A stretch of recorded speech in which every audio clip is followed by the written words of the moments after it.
Isaiah 10. Woe to those who make unjust laws, to those who issue oppressive decrees, to deprive the poor of their rights and withhold justice from the oppressed of my people, making widows their prey and robbing the fatherless. What will you do on the day of reckoning, when disaster comes from afar? To whom will you run for help? Where will you leave your riches? Nothing will remain but to cringe among the captives or fall among the slain.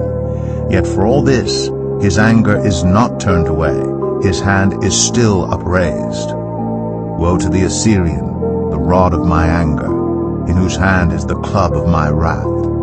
I send him against a godless nation.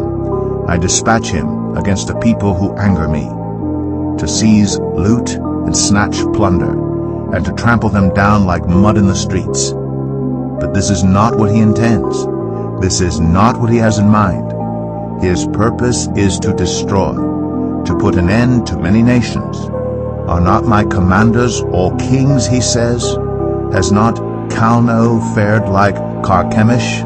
Is not Hamath like Arpad, and Samaria like Damascus? As my hand seized the kingdoms of the idols, kingdoms whose images excelled those of Jerusalem and Samaria, shall I not deal with Jerusalem and her images as I dealt with Samaria and her idols?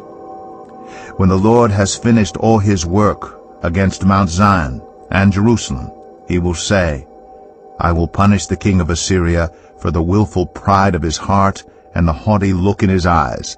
For he says, by the strength of my hand I have done this, and by my wisdom, because I have understanding. I removed the boundaries of nations. I plundered their treasures. Like a mighty one I subdued their kings. As one reaches into a nest, so my hand reached for the wealth of the nations. As people gather abandoned eggs, so I gathered all the countries. Not one flapped a wing or opened its mouth to chirp. Does the axe raise itself above the person who swings it, or the saw boast against the one who uses it? As if a rod were to wield the person who lifts it up, or a club brandish the one who is not wood. Therefore the Lord Almighty, will send a wasting disease upon his sturdy warriors. Under his pomp a fire will be kindled like a blazing flame. The light of Israel will become a fire, their Holy One a flame. In a single day it will burn and consume his thorns and his briars. The splendor of his forests and fertile fields it will completely destroy, as when a sick person wastes away. And the remaining trees of his forests will be so few that a child could write them down. In that day, the remnant of Israel, the survivors of Jacob, will no longer rely on him who struck them down, but will truly rely on the Lord, the Holy One of Israel. A remnant will return, a remnant of Jacob will return to the mighty God. Though your people be like the sand by the sea, Israel, only a remnant will return.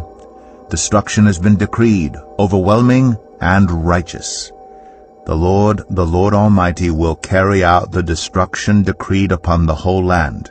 Therefore this is what the Lord Almighty says. My people who live in Zion, do not be afraid of the Assyrians, who beat you with a rod and lift up a club against you, as Egypt did. Very soon my anger against you will end, and my wrath will be directed to their destruction. The Lord Almighty will lash them with a whip, as when he struck down Midian at the rock of Oreb. And he will raise his staff over the waters as he did in Egypt. In that day their burden will be lifted from your shoulders, their yoke from your neck. The yoke will be broken because you have grown so fat. They enter Aiath.